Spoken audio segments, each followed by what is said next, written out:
Moi, je crois que c'est une nouvelle fois, en toute modestie, un vrai succès, hein, ce 10e salon de la découverte professionnelle.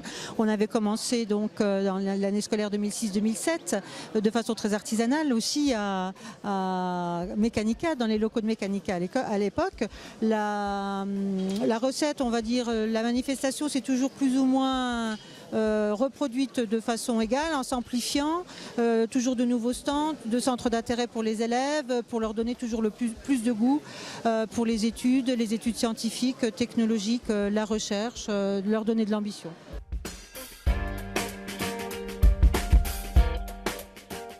Oui, Entreprendre dans la Nord est présent au sein de ce beau salon, afin surtout d'apporter nos compétences en termes de logistique, en termes d'aide au financement de ce salon qui a quand même un coût, il ne faut pas l'oublier, et de laisser le soin à l'équipe de l'Éducation nationale de préparer sur le plan pédagogique ce salon.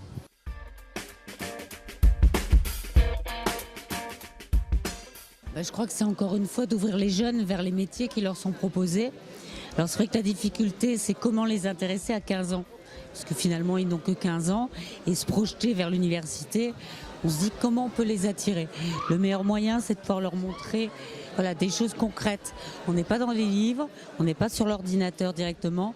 On leur explique concrètement, ils ont en face d'eux des profs, ils rencontrent des élèves. Et ça leur permet de prendre justement la dimension de ces métiers qu'ils ne connaissent pas bien souvent, ou qu'ils connaissent peu ou mal.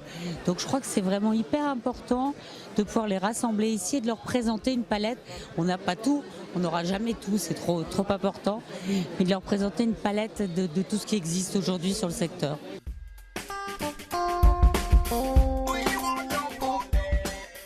Je crois que peut-être que la formule a atteint ses limites, c'est-à-dire qu'en termes de manifestation, on aimerait bien réfléchir à quelque chose d'un peu plus moderne, qui répond peut-être davantage aux attentes du public qu'on reçoit, les publics de 3e, peut-être sur des interviews, du speed dating, voilà, des choses un peu plus interactives.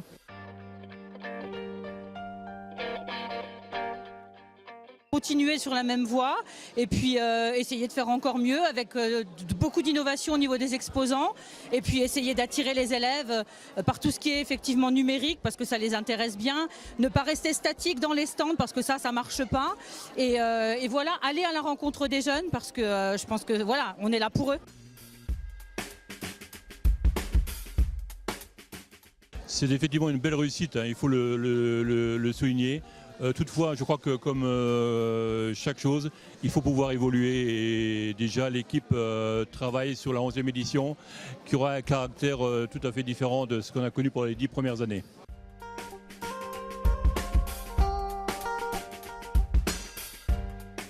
On a un salon de l'apprentissage qui va être organisé à Thionville. Donc là aussi, c'est mettre en avant la formation en alternance. De leur dire que c'est pas un mauvais métier. Enfin, quand on est apprenti, c'est pas parce qu'on a raté. Pas du tout. On a besoin d'apprentis. On a besoin d'apprentis dans tous les métiers. On le voit. On a la demande des entreprises. Et c'est pouvoir répondre à cette demande en leur expliquant concrètement. Voilà, l'apprentissage, c'est un métier noble. On cherche des emplois. Donc vous avez l'opportunité d'accéder à un emploi sortant de votre école de formation. Essayez, allez-y. En plus, vous avez une rémunération, ce qui n'est quand même pas négligeable pour des jeunes aujourd'hui. Donc ils ont toutes les chances à s'orienter vers l'apprentissage.